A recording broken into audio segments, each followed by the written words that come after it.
Jesus. మరి ఈరోజు చెప్పబోయే వర్తమానానికి ముందు వెళ్ళేటప్పుడు మీ అందరికీ వందనాలండి. మరి దేవుడి సన్నిధిని మీరు వచ్చినందుకు, దేవుడు మిమ్మల్ని నడిపించినందుకు ఆ దేవాది దేవుడికి కృతజ్ఞతలు చెల్లిస్తున్నాను. అలాగే యూట్యూబ్ ద్వారా కూడా ఈ వాక్యం వింటున్న ప్రజలకి వందనాలు చెల్లిస్తున్నానండి. ఈ వాక్యం వింటున్న మీ అందరికీ దేవుడిచ్చిన ఈ గొప్ప అవకాశాన్ని మీరు సద్వినియోగం చేసుకుంటున్నందుకు దేవుడి కృప మీకు ఎల్లప్పుడూ తోడై ఉండను గాక. ఈరోజు వర్తమానంలో దేవుడు నాతో మాట్లాడిన ఈ వారం మొత్తం నేను ప్రిపేర్ అయిన వర్తమానం, ఒక వ్యక్తి నాకు ప్రశ్న వేశాడు. దీంట్లో ఉన్న బిబ్లికల్గా ఏంటి దీని యొక్క అనుభవాలని అడిగినప్పుడు ఈ వాక్యం గురించి నేను ఇంటికెళ్ళి దాన్ని చదివినప్పుడు దేవుడు దీంట్లోంచి గొప్ప మర్మాన్ని నాకు బయలుపరిచాడు. ఈ వాక్యం ఏంటంటే కంబాలి చెట్టు. కంబాలి చెట్లు అనేకమైన రకాల చెట్లు ఉన్నాయి, కానీ కంబాలి చెట్టు అనేది ఒక ప్రత్యేకంగా ఉంది. దేవుడు ఎందుకు ఆ చెట్టునే పోల్చాడు, దేవుడు ఎందుకు ఆ చెట్టు మీదే ఆయన దేవదూతల్ని నిలుపుతున్నాడు అనే విషయంలో ఈ వాక్యాన్ని మనము ఈరోజు సూటిగా చూసి చదివి దీంట్లో ఉన్న మర్మాన్ని దేవుడు మనకు బయలుపరచాలనుకుంటున్నాడు. హల్లెలూయా. కంబాలి చెట్టు అంటే అనేకమైన వృక్షాలు ఉన్నాయి, కానీ ఈ కంబాలి చెట్టులో ఒక ప్రత్యేకత ఉంది. ఎందుకు ఈ కంబాలి చెట్టుని దేవుడు మనకి చూపించాడు అంటే, ఈ కంబాలి చెట్టు ఒక ఏర్లు ఎన్నో సంవత్సరాలు భూమిలో ఉంటాయంట, బ్రతికే ఉంటాయంట. ఏ చెట్టైనా నరికేస్తే మళ్ళీ మొలవదు, ఏమండి? కానీ ఈ కంబాలి చెట్టు ఏరు ఎంతున్నా చాలు, ఎంతున్నా మళ్ళీ చిగురిస్తుందంట. అది ఎక్కడో అడుగునుంటుంది. నువ్వు చాలా లోతు, ఎంత మహా తీస్తే ఎంత లోతు తీస్తాం మనం? ఏ చెట్టుకైనా గట్టిగా తీస్తే ఒక 50 అడుగులు తీస్తాం, కానీ అది లోతైన అనుభవంలోకి వెళ్ళిపోతుందంట. ఏరు లోతైన భూమిలో చాలా లోతుగా 100 అడుగులు, అది 100 సంవత్సరాలు బతికే చెట్టు, దానికి చావు లేదు, 100 సంవత్సరాలు బ్రతుకుద్దంట. కానీ ఆ చెట్టు ఎక్కడైనా ఎవరైనా తీసినా మళ్ళీ అది వచ్చేస్తుందంట అక్కడ ఆ స్థలంలో. అంటే ఈరోజు ప్రతి ఒక్కరికి ఒక రోగం ఉంటుంది, ఏదో ఒక రోగం. ఏంటి ఆ రోగం అంటే, ఒకడు మాటని గైకొనడు, ఎంతకాలమైనా గైకొనడు మాట, ఎంతకాలమైనా గైకొనడు వాడు. ఎవరైనా సరే, స్త్రీ కానీ పురుషుడే కానీ, నువ్వెంత వాక్యం, నువ్వు సంవత్సరాల వాక్యం నువ్వు గైకొనడు. ఎందుకని?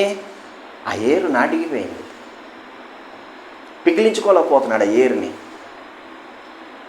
విశ్వాసం లేదు. యేసుప్రభు అంట, ఆవు గింజంత విశ్వాసం ఉంటే కంబాలి చెట్టునంట భూమిలో ఉన్న ఏర్లతో సహా పికిలించబడి సముద్రములో నాటవేయబడతావంట. సముద్రంలో నాటవేయబడతావంట. దాన్ని చదువుదాం. లూకాసు వార్త 17వ అధ్యాయము 6వ వచనం. 17వ అధ్యాయం 6వ వచనం. 6వ వచనం చూద్దాం. ఒక్క నిమిషం, నేను ఇంకా తీయలేదు. 17వ అధ్యాయము, ఓకే, 17:6 చదువు. చూడు, ఇక్కడ ప్రభువు మీతో చెబుతున్న మాట. ఎవరితో? మీతో. ఎందుకంటే ఆ పైన వచనం చూసామనుకో, అప్పుడు ఇది ఎవరితో చెప్తున్నాడో అర్థమైపోద్ది. ఏమండి? 5వ వచనం, అపోస్తులు మా విశ్వాసమును వృద్ధి పొందించుమని తనతో చెప్పగా. ఎవరితో? యేసు ప్రభుతో చెప్పగా. అపోస్తులు అంటే మనం ఏమనుకుంటామంటే దైవజనులు, వాళ్ళు దేవుణ్ణి గణపరిచే వాళ్ళు దేవుణ్ణి ఎరిగిన వారు అనుకుంటాం. మీరు దేవుణ్ణి ఎరిగిన వారే, కానీ మీకు అపోస్తులుగా ఉండపోవచ్చు. ఆనాడు అపోస్తులు అవ్వచ్చు, ఈనాడు నేనైనా అవ్వచ్చు. ఏమండి?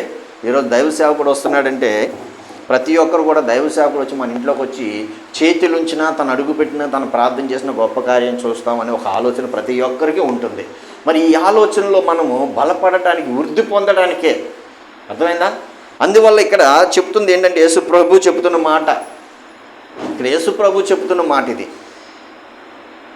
అపోస్తులు అడుగుతున్నప్పుడు మా విశ్వాసము వృద్ధి పొందించుము. ఏమంటే మన విశ్వాసం ఏం చేయాలంట? వృద్ధి పొందించమని ప్రభువుని అడుగుతున్నారు అపోస్తులు. అనగా నువ్వు నేను కూడా ఇక్కడ ఓకే, ప్రతి ఒక్కరమే. ఎందుకు యేసు ప్రభువుని నమ్ముకుంటున్నామంటే నా బలహీనత తగ్గాలి, నేను ఆశీర్వాదకరంగా ఉండాలి, ఆరోగ్యంగా ఉండాలి, నా పిల్లలకి నాకు నెమ్మది సమాధానం ఆయన సన్నిధిలో నాకు దొరుకుద్దని విశ్వాసంతో మీరు అందరూ ఇక్కడికి వస్తున్నారు, ఈ వాక్యం వింటున్నారు. ఏమండి, వాక్యం వినేటప్పుడు మీలోని నెమ్మది సమాధానం ముఖ్యమైనది. మనకది ఇంటికి కావాల్సింది ఏంటిది? ముఖ్యమైనది నెమ్మది సమాధానం.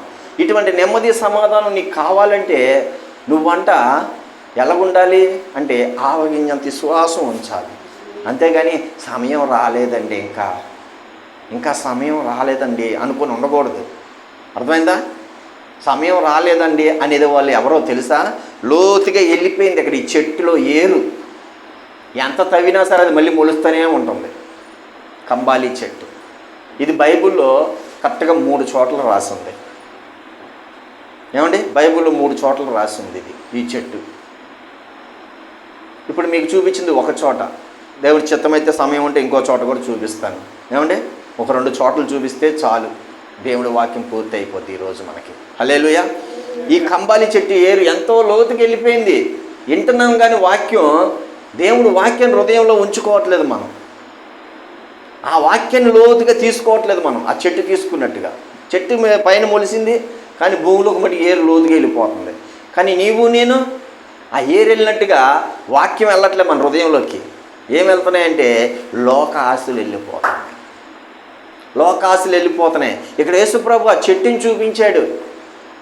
విశ్వాసం ఉంచితే ఆవగింజంత విశ్వాసం